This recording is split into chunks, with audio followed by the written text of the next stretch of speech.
Hi, HR Nation. Welcome to the HR Leaders Podcast, the show where we explore the future of work with industry experts and HR executives in the world's leading global brands.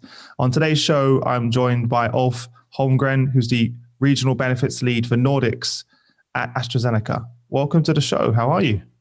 Thank you. I'm fine, thank you. Thanks for joining us. Where are you joining us from in the world? In 𝘄𝘄𝘄𝘆, close to Stockholm, Sweden. Nice. Is it as rainy and miserable weather as it in the UK, or is it nicer away? No, it's actually a nice day today. Oh, that made me feel jealous. but we probably get the weather from you in a couple of days. It doesn't normally go that way. Yes, with a little delay. Yeah. Before we jump in, I'll tell everyone kind of a little bit more about you personally, and your journey to where we are now with the business. Have been working within the insurance industry in Sweden, working for the biggest collective bargain agreement insurance company. I joined AstraZeneca 2007 and have had different roles within the company. But more or less, the biggest thing of all time have been the pensions. But after joining AZ, pensions wasn't the biggest thing to actually have to take on benefits too. So all of the areas that most people try to avoid and are worried about, you love it. Yeah, actually I hear that from time to time, that I'm a bit strange. It does take a special type of person to do your job and do what you do. You have to love numbers and you have to be really ingrained in the work. So yeah, and actually enjoy talking about illnesses and death. Yeah, it's very interesting. But when you say it like that, it's a very unique role. So how long did you say you've been with the business? 12 years now. Wow. That's quite rare, as you know, in this day and age. Yeah. What would you say has kept you engaged so long? I work for a big company, and a company that loves to develop new things. So I would say that the job has actually changed a bit over time. When I can develop together with the company, that gives me the energy to keep on going. Yeah, no, I completely get it. And it's similar with many large multinationals that I speak to, and they have very long tenure. And it's because they have those opportunities for you and their employees to grow. To move into different divisions, functions, roles, completely different roles in some cases as well. And that's why you stay for so long. Whereas some are smaller businesses, even larger businesses, to be honest, they try to keep people in the same role and they wonder why they become disengaged and leave. Tell me more about your focus. When you think about compensation and benefits, how do you define your role? What is the value that you bring to the business?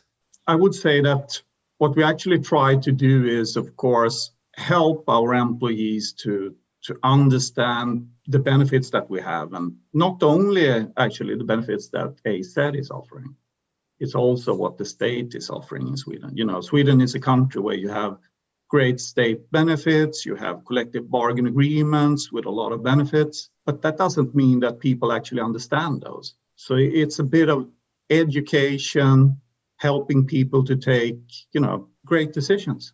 What's stopping you from doing that? What's the big challenge that you and the team face? First of all, when it comes to working with pensions, and insurances, a lot of people, especially in countries where you have these high standards of social security and collective bargain agreements, people tend to feel that someone is always taking care of me. I don't need to take own responsibility and to be interested in it. Really? That is probably the biggest challenge. And actually, I think, the more you actually get from the state and like collective bargain agreements, the less interested people are. And of course, yeah, there are other pieces in this too. It probably, I know that it has to do with age too. The younger you are, the less interested you are in these questions. Yeah, which is kind of more, so we're speaking to your peers over the last few years, which is why it seems that many comms and bens functions like HR is going through its own digital transformation right now in order to communicate and reach that new audience and create a user experience that engages them outside of the, visit our intranet to check the old way, right? And again, if a young professional is not going to be super excited every day to go and log into the intranet and see, what's available to them. And in the past, it was just a directory, right, of just a million different things, and you don't even know what's relevant to you or not. So it was super, difficult. Talk us through the digital transformation that you and the team have been on, and kind of just sort of the journey to where you are now. The journey started actually before I joined AZ. So in the beginning of this new century, actually, we merged with Seneca in the UK. Mm-hmm. We have like 3 big hubs: Sweden, US, UK. And we made a lot of surveys among employees, asking them about, what did they think about the benefits that the company were offering? And actually, Sweden came out really bad in those comparisons to the other countries. But people, they love benefits that we didn't have at all, and they didn't like the ones we actually offered. The company took a decision to actually implement the Flex platform, where the big thing was actually to educate people and also to bring in, the more individualized offerings and flexibility to choose on your own. And, it only took us a year to be on the same level as the UK and the US. When you did the survey, what was it that people were asking for? What was the main feedback? Because you mentioned you had all these packages, but people were asking for something else. So what was it that people were what was the top 3 things that people were looking for? If I can remember that now, I appreciate it. Or roughly? I appreciate it 10 years ago. Yeah, so. I would say the main thing is flexibility, and I would say, in a company with at that time actually around 13,000 people, they're not looking the same. Different age, some have families, some have not, some have kids, some have not. So the things you're looking for, they change over time. But the company had, like one offering, the same for everyone. So it's a little bit more differentiated. We wanted to have more like a shop where you could actually choose on your own. So the flexibility, I would say, still is the key thing, and actually to individualize. It's like you said with the intranets. In Sweden we have like 3 pension schemes and a top-up plan, and everyone could read the same information. I'm sure many of the employees didn't even know what plan they were part of. So it's just confusing at that point. Yeah, it's confusing. So the big thing has actually been in individualizing all information, just letting people read about what they actually are part of, so they have a chance to understand it, but also to make choices within those benefits that they have. So I completely agree with everything you're saying, and just that's actually even more so the case now, right? Where we're in this new kind of virtual world that we're in now. The thing that many HR executives and companies are realizing that we need is no longer a one size fits all, right? We have flex work, we now have flex benefits, and things need to change. As you said, people have different priorities and different stages of their lives, and I'm seeing your peers do very interesting work. I was actually speaking to one of your colleagues yesterday who's actually creating personas within software around different groups and segments of their employee population to say, this is Chris, he's just bought a house. He's he's looking for, extra cash to renovate. And that's a different type of person who wants these benefits versus, Sally, who's just had a baby, et cetera, to really help their employees understand what's valuable for them. So how are you doing this? What technology are you using? How are you making sure that you can customize this experience for each of your employees? First of all, the big driver to the Flex platform that we have is actually that we stopped sending out, the payslip. So the payslip is only delivered in the platform. Is that via app? Yeah, you could actually, it has been, from the beginning, it was only PC, but now, of course, the traffic is heavily going through apps. So you should be able to actually use any platform, I think. You know, if it PC, mobile, anything that had, doesn't matter really. The important piece is that actually employees easily can get in contact with all the information that they need. But the big thing is that we know that employees, actually on average, our employees log on to the platform twice a month to see the payslip. Payslip is the biggest. Is that the go? Yeah, of course, right? Yeah. It's the go-to twice a month. They want to see. And every time they log in, we know who they are. So we actually just show them information that is their own. So it's totally individualized. Depending on choices they have done in the past or what pension scheme they are part of, we could actually prepare communication that feels more personalized, even though we do it in a bigger scale. So we don't let them see plans that they are not part of. Why should we? How has this then impacted the population? What's the feedback that you're getting? You know, the feedback is, and you could measure this in different ways, I think. One thing is that, you know, the numbers of questions that we have from employees that want to know about their pension plan and think that there is something strange with their pension plan have more or less disappeared because they can read about it all themselves. And if they have more questions, they have links, and we actually have put together one page with all information they need to know about their pensions. And if they want to get into details, they have links where they actually can. Is that one page still customized to them? Yes. So even that one page is still just for that person based on their okay. Even options they have, you know, let's say you for some of our white collar employees, they can opt out from the DB plan and have a DC plan instead. Then of course we show that they have done this. What insurance provider have they chosen? How do the plan look like? What choices have they made within that plan? Then it's no need to ask us anymore. So we can it shouldn't use the time to do things that, you know, make a difference instead. Yeah, you can focus on, so now you kind of move from administrative to strategic. Would that be fair to say? So now you can focus on the bigger picture and, you know, surveying and understanding what are our employees saying, and then you and the team can work on sort of strategic tasks as opposed to answering 1,000 questions. Yes. So for software, use Benify, right? Not in the beginning, but, you know, it's a company that Benify bought. So you started with that company, now you're on Benify. What did the engagement look like when you started or beforehand to where we are now? Yeah, I can give you one example. You know, the way we communicate the kind of rewards you're getting is total reward in the company. It's probably the same in most big companies around the world. We asked Swedish employees, do you know your total reward? 8% said they knew it. Wow. Not fantastic. Yeah, of course. 8%.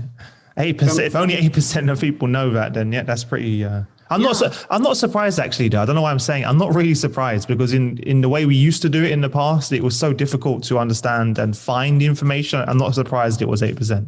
Yeah, but then we implemented this tool and just measured it 2 months later. Then we had 36%. I would say today, you know, the goal isn't actually that everyone has been there looking for it, but the goal is that if you want to know it, 100% should know where it is. Yeah. And you can find it the year around from any platform. You don't even have to be at work. You can do it anywhere in the world. Mm-hmm. Which is super important because you mentioned earlier your blue collar workers. Yeah. And you know, they're not sitting there checking emails. So having an app and the way they can communicate and see must be really helpful.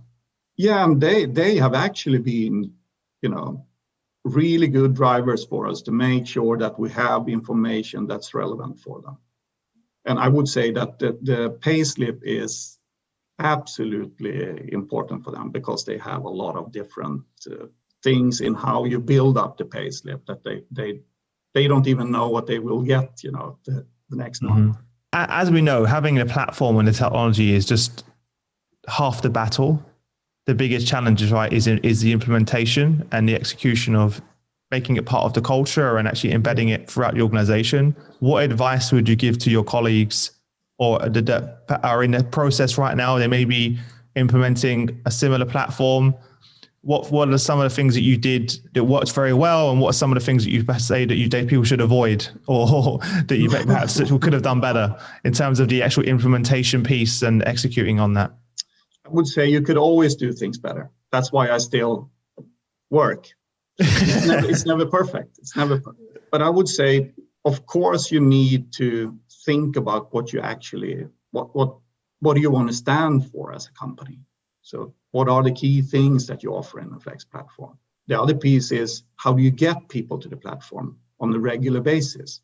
So it can't look the same all the time. So how do you do that? Give us some examples. How do you get people keep coming back? What are some of the interesting things, or you and team accountants to get people coming back? And it could be that, recently the statements for pensions have been sent out, which is not sent out by AZ in Sweden, it's sent out from pension providers. Then we tell them that you can go into the platform, have a look. We might give you more explanations about how to read that. And that is specifically for non-Swedish speaking employees. To make it, okay, so you're helping kind of translate that into a language that's easy for people to understand and absorb. Yeah, and at the same time, we could have like webinar with education on what are the key things you should think about at the moment. And we could just change that depending on what we think is important at the time. It could be how do you do your investments during a COVID-19? It's like this. Do you need to worry about your pension in Sweden? So it's interesting because you and the team are now almost acting as like, I don't say marketeers, but you're building a brand and you're communicating and using a set of skills that perhaps you may not have done in the past to help educate and employees, and content creation is now part of your role. Yeah, I feel like a communicator actually sometimes, and I can't say that I have felt like a communicator. My wife tells me from time to time that I'm not good at communicating. I think everyone's wife tells them not to communicate. I don't think that's just you. I think that's everyone. But I think, and it's important also, I think, not to have too much. So it's more about, again, make sure you individualize it. So it means that don't send everything. And this is the way we usually do it. We post it on the intranet. It's for everyone to read, but it's not for everyone. What we do is actually, we just communicate to the ones who need to know it. So let's say that there is a change in the blue collar plan. Why should we tell white collar employees about that? Yeah. And also then people start disengaging, because I remember in my previous company, I would get all of the messages and then I just didn't read any. Because 80% of the time it wasn't even relevant for me. So I got to a point where I just wouldn't even open the message, or I wouldn't even look, because it was, most of the time it just wasn't relevant to myself. And I also think that, and you need to keep the messages simple. Yeah, because by nature, it can be quite complex when you talk about pensions and everything else that goes around that. Sometimes it gets a bit confusing. Yeah, keep it really simple what you actually want to inform about, and if there is something they need to do. And the good thing when you start to use the data that you could receive from different sources is that I will only show you what's your figures. And if you go way back, the normal way of having these kind of information would be town hall meetings. You probably have had those kind of meetings yourself. Yeah. And you have a lot of expectation from the audience, but no one is looking the same, and everyone has their own questions when they come there. You will probably only satisfy a few of them. So why spend all those hours we did on explaining things? And in the worst cases, we had people who were on those kind of town halls for 1 hour and said, is it okay if I join the next hour too? They haven't understood a thing. The same people came back year after year, looking at the same slideshows, explaining the plans in the same way, after those meetings said, now I got it. But when you met them next year, they didn't. So it was better to spend the time on actually building this page where they could actually go whenever they want to see their own figures, to see where can they do their own choices. If they want to, we have like videos explaining the plans, we have where you can go to different sources, but we point them in a direction where they only read about the certain things they want to know. So they don't have to, look for it all over internet, because you can spend a lot of time trying to find that information then. So we pull it together for them. I think the great thing is we've realized, like the user experience we use for our customers and many of the apps that we use, like the Netflix or the Amazon, the key thing is you're going to them rather than them coming to you. So in the past, it's like, come to us for your information. And now we've designed the user experience where it's a self-serve model, where we're coming to them. Here's the information. And by the way, and here's the information that you need, as opposed to everything. So we've done a fantastic job outside in the consumer world, right, with products. But now I'm seeing this same user experience coming into a workplace, which is really refreshing to see, because it's lagging behind, industries. Whereas at home, we expect if we open up our Amazon or we open up our Netflix, we have the recommendations, we have things, But now finally we're seeing this in the workplace with the apps and everything. And we have the APIs, right? We have the APIs from all the different platforms that we can bring the data in. It just takes someone like yourself and a company like Benify to make it happen. Yeah. So it's great to hear that. Yeah, and another example with figures, and I don't know how it is in other countries. When we did the survey at the same time, asked people about pensions, it was like 16% who actually thought they knew, but they didn't actually. They overestimated their own knowledge. I wouldn't know. If you ask me about my pension right now, I genuinely my wife deals with that, but I genuinely wouldn't be able to give you an accurate description of what exactly I have in Chris's pension package, which is bad to say that, but I'm just being honest. Yeah. I wouldn't be able to tell you that. But again, say that these 16%, it wasn't true. If 8% knew the total reward, why should 16% know the pensions? Pensions is complicated in Sweden. Yeah, it is. That's why we've got people like you. Yeah, but then after implementing this tool and looking at, when we see how many employees have actually been to this page, it's like 2/3. And 2/3, if we go way back and look at, did we manage to get 2/3 of our employees into town hall meetings to explain pensions? No way. It's just not feasible. How much time would that have taken? Yeah. Oh yeah, you'd be in there every day. and probably I would say that, when do people actually consume this information? I haven't studied it, but definitely more people look at it from home when they are off work. When they, you sit at home. And you think about it, you're having a conversation. Oh, let me have a look at that. You're not doing that in the workplace.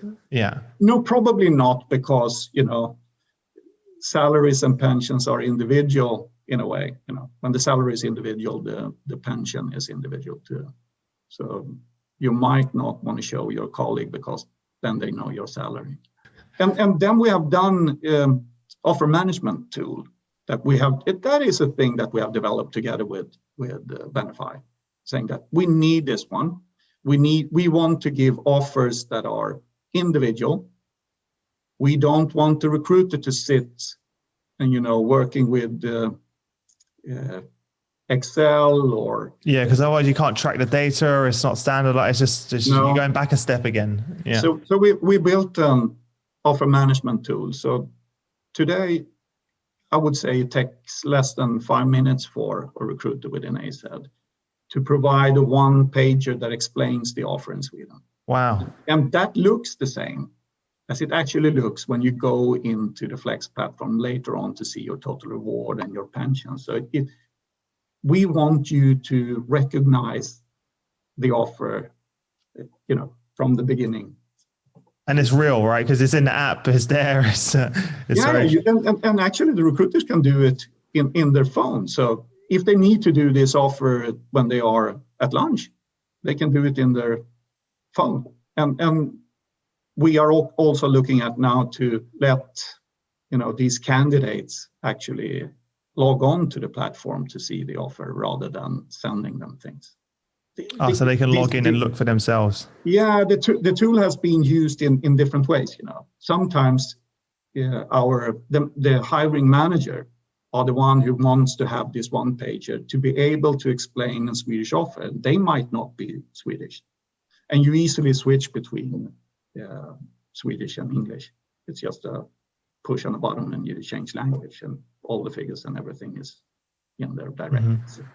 But someone wants this to be, sent out. But what we are looking to do now is more letting the candidate log on to the platform. We might give them some employer branding experiences, videos, and so on, and to see the figures and get the explanations. What we also have is that the recruiter actually, when doing this, if they get questions, first of all, a recruiter can never give you an offer that you shouldn't have. It can't be combined, in a wrong way. So the quality and the speed of giving an offer has increased a lot. But if they get questions, you have like a library behind. So if we hire you, Chris, they would be able, if you ask questions, to go in on your offer and to have all the policies behind this in the library where they can actually find the answers for you. So not only are you improving the employee experience, you're also improving the recruiter experience for the team as well. Of the ease of them, again, rather than having to come to you and the team with all of these questions, they can immediately get back to the candidate and say, here it is. So the user experience has just gotten so much better. They're not having to wait. The speed of execution and replies is increased dramatically, I'm sure. In a way, you should perhaps be honest and say, I'm perhaps a lazy person. So instead of answer one question at a time, as I did before, I gave them this tool instead. So now I don't have to answer those questions anymore. Making your life easy. Before we wrap up, what do you see the future of this space look like? Obviously, you've kind of gone through this digital transformation journey. You're still on the journey. You're making all of these improvements. For you, what's the next step? Where do you see the biggest room for improvement moving forward? I must say that the thing everyone is talking about, and it's a clear view. It's of course to use AI. On the other hand, it might be a problem, how much information can we gather from employees and should gather. It's a fine line, isn't it? Mm. Yeah, and it depends on legislation in countries and so on. So we definitely have to keep doing the right things. But I can't see that we will move back to one size fits all.